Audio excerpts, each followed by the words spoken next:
Some days don't begin with energy, they begin with weight.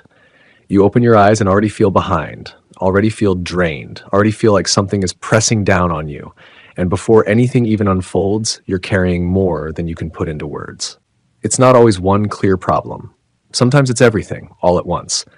Responsibilities, expectations, the pressure you place on yourself, and the pressure others place on you. It builds quietly, layer by layer, until even the simplest things start to feel heavier than they should. You try to push through it like you always have. You tell yourself to stay strong, to keep going, to not fall behind, to not fall behind. But there comes a point where pushing changes, where it no longer feels like progress, but like survival. And that's the moment people rarely talk about. The moment where you're still functioning, still showing up, still doing what needs to be done, but inside you feel depleted. Not broken, just worn down from carrying too much for long. In those moments, the hardest part isn't what you have to do. It's the feeling that you have to keep doing it, no matter how you feel. That slowing down isn't an option. That stopping, even briefly, might cause everything to fall apart. So you keep going, you keep holding it together. But quietly, something inside starts asking, how long can I keep this up? How much more can I carry before something gives? That question doesn't mean you're weak. It means you've reached a point where something needs to change, not necessarily around you, but in how you respond. Because continuing in the same way will only make the weight feel heavier. There is a moment right in the middle of that pressure where you have a choice, not a dramatic one, not a visible one, but a quiet decision about how you move forward from here. Most people let the weight decide for them. They slow down, lose focus, pull back just enough to stay comfortable. And over time, that small shift becomes a pattern, one that slowly moves them away from where they intended to go. But there is another way to respond. Not by ignoring the weight, not by pretending it isn't there, but by refusing to let it define your next step. By choosing to move, even when movement feels difficult. Because strength isn't built when things are easy. It's built in moments like this, when everything feels heavier than it should, and you decide to keep going anyway. That's where something inside you begins to change. There is a voice that appears when life gets heavy, a quiet one that tells you to slow down, to wait, to stop pushing so hard. And if you listen to it long enough, it starts to sound reasonable, even comforting.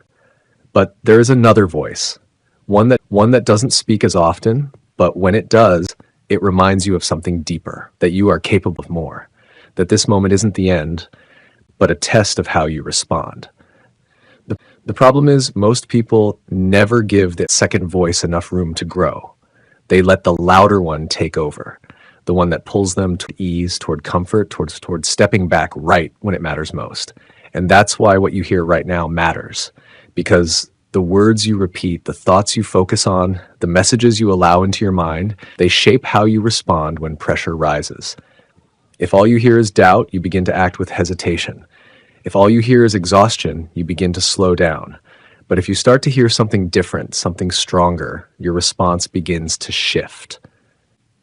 At first, it's subtle. You don't feel dramatically different. The weight is still there. The pressure hasn't disappeared. But something inside shifts just enough to take one more step, and then another, and another. And over time, those small decisions begin to build something powerful. Not motivation, not excitement, but resilience. The ability to continue without needing everything to... That's when you realize something important. The weight didn't disappear. You just became stronger than it. What once felt overwhelming now feels manageable, not because your situation changed, but because you did. So if life feels heavy right now, don't see it as a signal to stop. See it as a moment that matters. A moment where your next decision carries more weight than anything else happening around you, because you don't have to solve everything today. You don't have to fix every problem at once. You only need to keep moving. Even if it's slow, even if it's difficult, even if it's uncomfortable. What you're about to hear isn't meant to remove the weight. It's meant to help you carry it differently, to remind you that even in the heaviest moments, you still have control over one thing, your decision to continue. And sometimes that decision, quiet, steady, almost invisible, is the one that changes everything. There are burdens a man carries that are never spoken aloud. They are not always visible, nor do they arrive suddenly. They form gradually through responsibility, through expectation, through the steady accumulation of demands placed upon him by life, and often by himself. If I were to begin again, I would not look first at what is happening around me, but at what I have allowed to gather within me. For it is not always the size of a problem that creates weight, but the number of them carried without release. There is a condition that many experience, yet few understand. A man rises, prepares himself for the day, and before any task has begun, he already feels the strain of what lies ahead, not from one difficulty, but from many combined, layered, and carried without pause. This is not weakness, it is accumulation. If I were beginning again, I would recognize this clearly. There is also the nature of this weight. It does not announce itself in obvious ways. A man continues to function. He fulfills his obligations. He completes what must be done. From the outside, he appears steady, composed, capable, yet within, there is pressure. If I were beginning again, I would not mistake outward stability for inner ease. There is also the habit of silent endurance. A man does not speak of what he carries. He believes it is his responsibility to manage it alone. He continues without pause, without complaint, without visible struggle. And in doing so, he strengthens one part of himself, yet burdens another. If I were beginning again, I would understand that endurance, when left unexamined, may lead to exhaustion. There is also the misunderstanding of strength. Many believe that strength is the absence of strain, that a strong man does not feel pressure, that he moves without difficulty. Yet this is not so. Strength is not the removal of weight. It is the ability to carry it without allowing it. If I were beginning again, I would redefine strength in this way. There is also the moment that comes quietly. A man begins to feel that what once seemed manageable now requires more effort than before. Simple tasks feel heavier, decisions feel more demanding, not because they have changed, but because what he carries has increased. This is the point where awareness must begin. If I were beginning again, I would not ignore this moment. There is also the danger of misinterpretation. A man may believe that he is losing his ability, that he is becoming less capable, that something within him has weakened. Yet in many cases, this is not true. What has changed is the weight. If I were beginning again, I would not question my strength prematurely. I would examine what I am carrying. There are many who continue in this condition for extended periods. They do what must be done. They meet expectations. They fulfill responsibility, yet they do so with increasing strain. And because they continue, others do not see their burden. They are seen as strong, yet they feel heavy. If I were beginning again, I would recognize that being seen as strong does not remove the need to manage what I carry. There is also the compounding effect of unaddressed pressure. Each responsibility added, each expectation accepted, each demand fulfilled without pause contributes to the overall load. And though each may be manageable alone, together they create weight that cannot be ignored indefinitely. If I were beginning again, I would become aware of accumulation early. There is also the contrast between those who acknowledge this weight and those who do not. One begins to understand his condition. He observes what he carries. He adjusts how he responds. The other continues without awareness, believing that continuation alone is enough. Over time, their paths diverge. If I were beginning again, I would choose awareness. There is also the example of men who carried great responsibility, yet maintained direction. They were not free from pressure. They did not avoid weight, yet they did not allow it to alter their movement. Their strength was not in avoiding burden, but in managing it. Their strength was not in avoiding burden, but in managing it. If I were beginning again, I would study this distinction carefully. There is also the perception of others. A man who continues under pressure appears composed. He is seen as reliable, capable, strong, yet few understand what he carries internally. Few see the effort required to maintain his position. This creates a separation between perception and reality. If I were beginning again, I would not depend on perception as proof of ease. There is also the gradual shift that occurs if this weight is not managed.